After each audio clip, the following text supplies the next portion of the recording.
Student of 6th standard Jaffrey Academy of Modern Education Kargil. Welcome to Computer Education chapter number 6 video part 2 topic Introduction to MS Excel 2007. इसमें हम पढ़ेंगे page number 66 से आगे। उससे पहले हमने पढ़ा है 66 पर वर्कशीट है आपका, वहाँ से पढ़ेंगे पेज नंबर 66 पर। आइए। Worksheet is a part of Excel document, also called workbook. Each workbook made up of many worksheets containing default names like book 1, book 2, sheet 1, sheet 2 and so on for workbooks and worksheets. Respectively, there are 3 worksheets by default in a workbook. एक workbook में आपको 3 worksheets मिलते हैं, जैसे यहाँ पर नीचे दिखाया गया है sheet 1, sheet 2, sheet 3 बोल के। ये आप वहाँ पर you can add more worksheet if needed. आप अगर आपको ज़रूरत पड़े तो वर्कशीट आप उसमें और भी ऐड कर सकते हैं एक वर्कबुक में। तो एक वर्कबुक को हम कहेंगे बुक 1, बुक 2, और अगर वहाँ पर शीट होंगे तो वर्कशीट को वहाँ पर शीट 1, शीट 2 कहेंगे।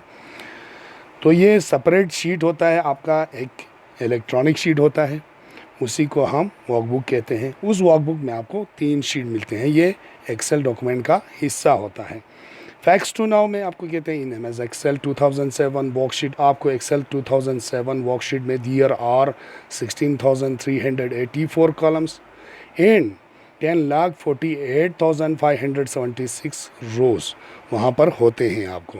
ठीक है, तो ये हो गया आपको रो कितने हैं, कॉलम कितने हैं एमएस एक्सेल 2007 में कहेंगे तो आपको ये याद होना चाहिए। 16,384 कॉलम्स होते हैं इन एमएस एक्सेल 2007।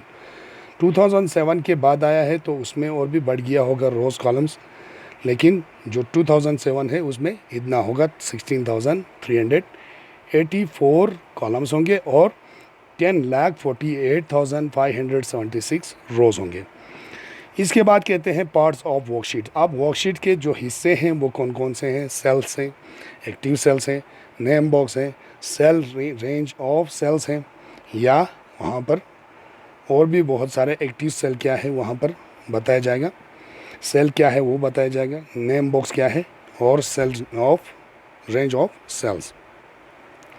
सबसे पहले हम पढ़ेंगे cells. The intersection of rows and columns makes a rectangular box, call it cell. तो ये आपको मालूम हो गया सेल किसे कहते हैं। रो और कॉलम एक दूसरे को काट के वहाँ पर एक रेक्टेंगुलर बॉक्स बनाते हैं, उसको हम सेल कहते हैं। We enter text, number and formulas in cells. हम उसी सेल में इंटर कर सकते हैं टेक्स्ट को, नंबर को, फार्मूलाज को। ठीक है। Every cell has a unique address. हर एक सेल का अपना एक शिनाख्त होता है, अपना एक एड्रेस होता है, यूनिक एड्रेस होता है। This address is made up of a column letter and the row number. ये आपको कैसे पता चलेगा उसका नंबर, सेल एड्रेस क्या है? तो ये एड्रेस आपको इस तरह से पता चलेगा उसका कॉलम कहाँ पर है और उसका रो नंबर क्या है। उन दोनों को मिलाकर आपका सेल एड्रेस बन जाता है। सेल एड्रेस यानी कि कॉलम को पहले लेना है, कॉलम का लेटर लेना है और रो का नंबर लेना है। जैसे यहाँ पर फॉर एग्जांपल क्या देते हैं, D9 D आपका कॉलम है और 9 आपका रो है, तो ये सेल आपका D9 है। D9 आपका सेल नेम है। is the cell address of the cell situated at the intersection of column D and row 9। इसी तरह से the last cell is addressed as क्या है, XFD। आपको ये कॉलम लास्ट कॉलम है और उसी के साथ आपका लास्ट रो है आपका 10,48,576। तो ये हो गया cell address. Active cell, the cell with a dark boundary around it is cell, call it active cell. It is also called it selected cell or current cell. The boundary is called it cell pointer. It indicates the currently active cell. तो active cell कौन सा हो गया? Active cell वो हो गया जिसका boundary, जिसके सरहद जो है वो काले हों। ठीक है, और उसको हम कहेंगे एक्टिव सेल, और उसको हम सिलेक्टेड सेल भी कहेंगे या करंट सेल भी कहेंगे। और जो बाउंड्रीज आपका वहाँ पर सेल का सेल पॉइंटर कहेंगे उसको हम वहाँ पर ये भी इशारा देता है कि ये करंटली एक्टिव सेल है। जो बाउंड्री आपका पूरा ड्रग होके होता है वो आपको इशारा देते हैं कि ये एक्टिव सेल है। Name box, it contains the name of the selected cell. जो सिलेक्टेड सेल है उसका नाम वहाँ पर आ जाता है नेम बॉक्स में।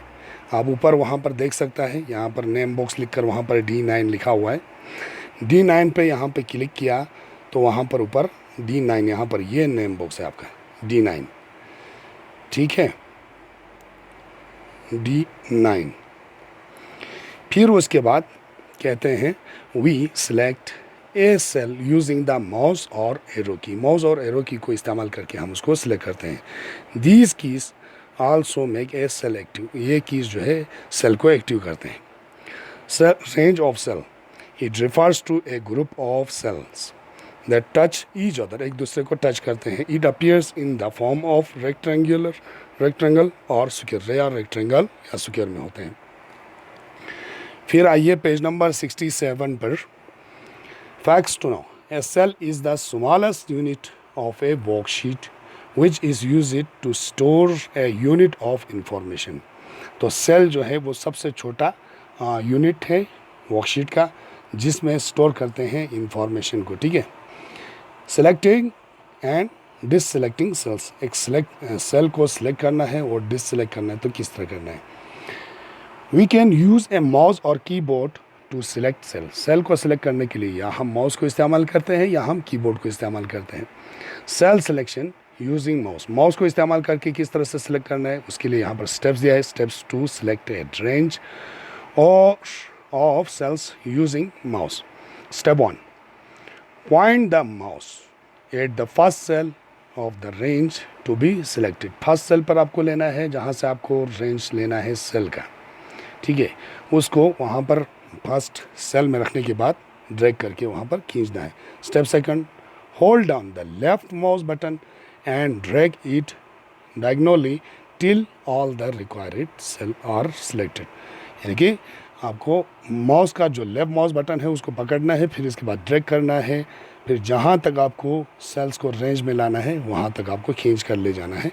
फिर वो जहाँ पर आप पहुँचते हैं आपके रिक्वायर्ड के हिसाब से फिर वहाँ पर माउस का बटन छोड़ देना है।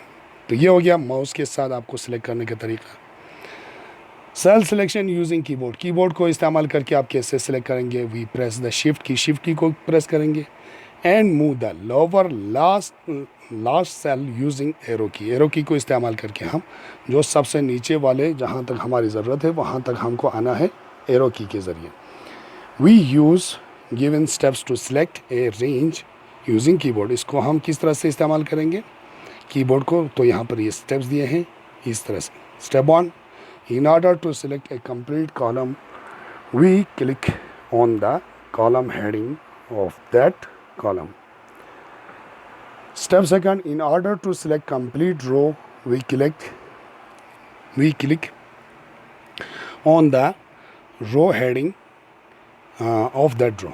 अगर हमको पूरा एक कॉलम को सिलेक्ट करना है, स्टेप 1 में ये कह रहे हैं कंप्लीट एक कॉलम को हमें सिलेक्ट करना है, तो उसका हेडिंग पर जाओ, वहीं पर आप क्लिक करो। जैसे यहाँ पर इसने किया हुआ है, हेडिंग पर क्लिक किया, बी वाले हेडिंग पर क्लिक किया है, तो बी में जितने भी यानी 10,48,576 जितने भी रो हैं उसी कॉलम में वो सारे के सारे सिलेक्ट हो जाएंगे। सेकंड, इसी तरह से आपको रो के बारे में कह रहे हैं कि जब भी आपको रो को, अगर पूरे रो को आपको सिलेक्ट करना है तो आपको रो हेडिंग पर आना है।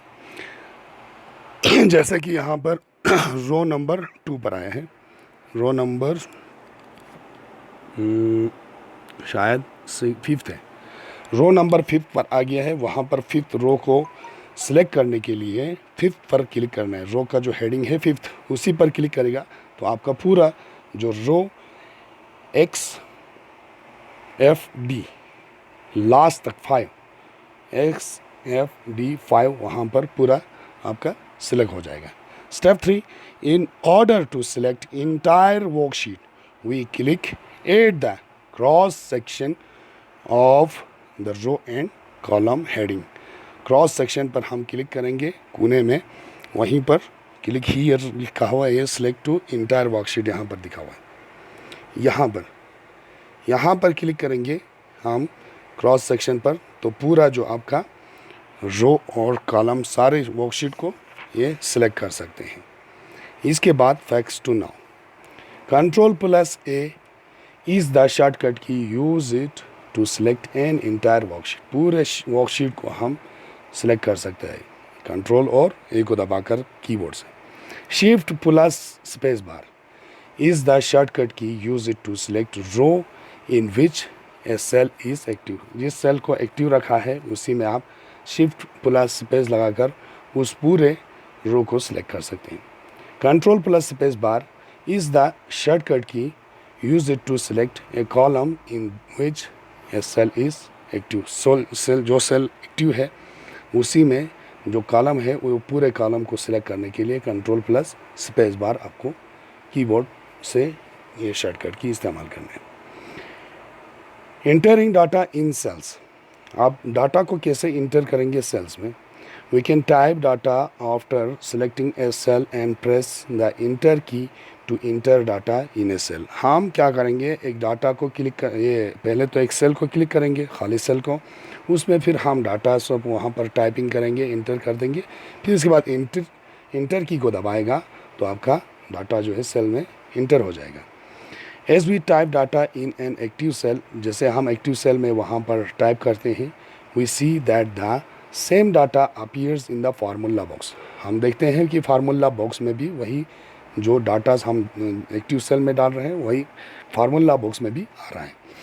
2 buttons can be seen at the same time, वहाँ पर 2 बटन आपको एक दफ़ा यहाँ पर दिखाई देते हैं।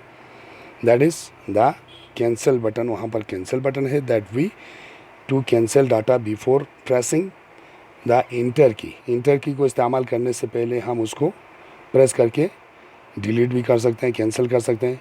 Enter button and the enter button, और इंटर बटन भी होता है, that we use to complete the data entry, यानी कि हमारा जो डाटा कंप्लीट होने के बाद हम उसको इंटर करने के लिए इंटर बटन पर क्लिक करेंगे। You can also use the escape की टू कैंसिल डाटा इंट्री।